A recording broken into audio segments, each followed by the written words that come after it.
নমস্কার বন্ধুরা, জয়ার পাকশালাতে সবাইকে স্বাগত। আজকে আমি তেলাপিয়া মাছের হরগৌরি করে দেখাবো। এই তেলাপিয়া মাছের হরগৌরি করার জন্য আমি দুটো বড় সাইজের তেলাপিয়া নিয়ে নিয়েছি। দুটো তেলাপিয়া 500 গ্রাম ওজন। এটা ভালো করে কেটে ধুয়ে আমি রেখে দিয়েছি। একটা কড়াই বসিয়ে এর মধ্যে পরিমাণ মতন তেল দিলাম। তেলটা একটু গরম হতে দেব। তেল গরম হয়ে গেছে, এর মধ্যে মাছটা নুন হলুদ মাখিয়ে দিয়ে দিলাম।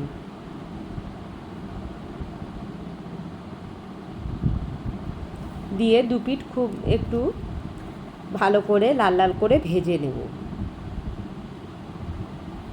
এটা ভেজে তুলে রেখেছি। এবারে একটা সর্ষের পেস্ট করেছি। অল্প একটু নুন দিয়ে সর্ষেটা মিহি করে বেটে রেখেছি। তেলের মধ্যে সেই সর্ষেটা দিয়ে দিলাম। দিয়ে সর্ষেটা একটু, সর্ষে বাটার সময় যদি একটু নুন দিয়ে সর্ষে বাটা যায় তাহলে সর্ষেটা তিতো লাগে না। এবারে মিক্সিং বাটিটা ধুয়ে জলটা নিয়েছি, তার মধ্যে একটু হলুদ দিয়েছি হাফ চামচ, দিয়ে সেই জলটা এর মধ্যে দিয়ে দিচ্ছি। দিয়ে এটা একটু ফুটতে দেব। এর মধ্যে হাফ চামচ ধনিয়ার গুঁড়ো দিলাম, হাফ চামচ জিরের গুঁড়ো আর হাফ চামচ লঙ্কার গুঁড়ো দিলাম। দিয়ে এটা খুব ভালো করে ঘেঁটে দিলাম। একটু এটা ফুটতে দেব।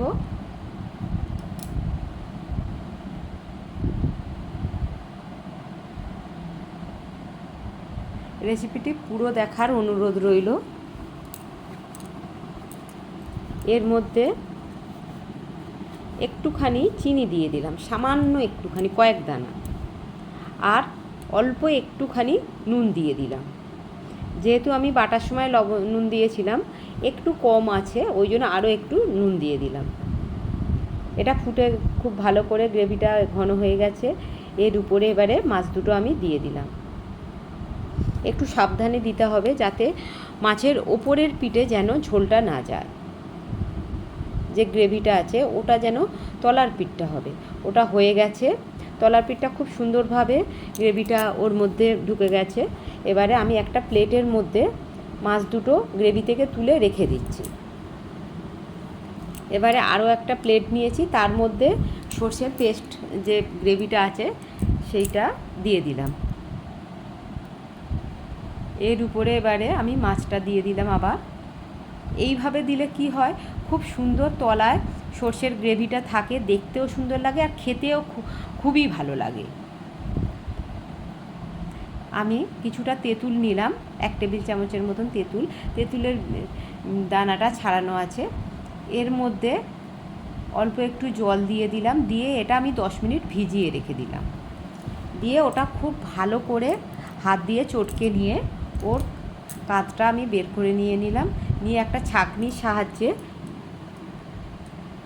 এভাবে ছেঁকে নিচ্ছি, যাতে তেঁতুলের কাঁচটা জাস্ট বাটির মধ্যে যায়, আর তেঁতুলের যে ছিবড়েটা থাকে সেটা যেন ওর মধ্যে গেলে ভালো লাগবে না। আবারও কড়াই বসিয়ে দিয়েছি, কিছুটা তেল দিলাম, একটা শুকনো লঙ্কা ফাটিয়ে দিলাম, আর অল্প একটু সর্ষে দিয়েছি।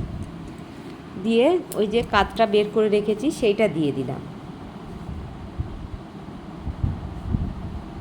রেসিপিটি ভালো লাগলে লাইক, শেয়ার, কমেন্ট এবং সাবস্ক্রাইব করতে ভুলবেন না।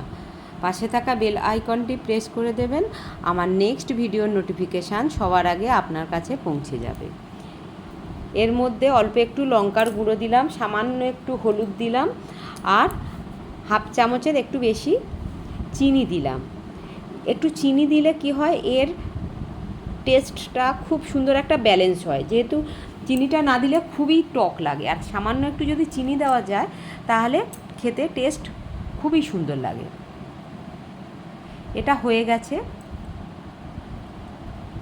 এবার এটা মাছের ওপরের পিঠে দিয়ে দিচ্ছি আমি। এইভাবে সুন্দর করে ওপরের পিঠে মাছটা লাগিয়ে নিতে হবে। মাছটির তলাতে সর্ষের পেস্ট থাকবে আর উপরে এইভাবেই তেঁতুলের এই যে আমি এটা করেছি এইটা এর মধ্যে রেখে দিলাম। কেমন লাগলো অবশ্যই জানাবে।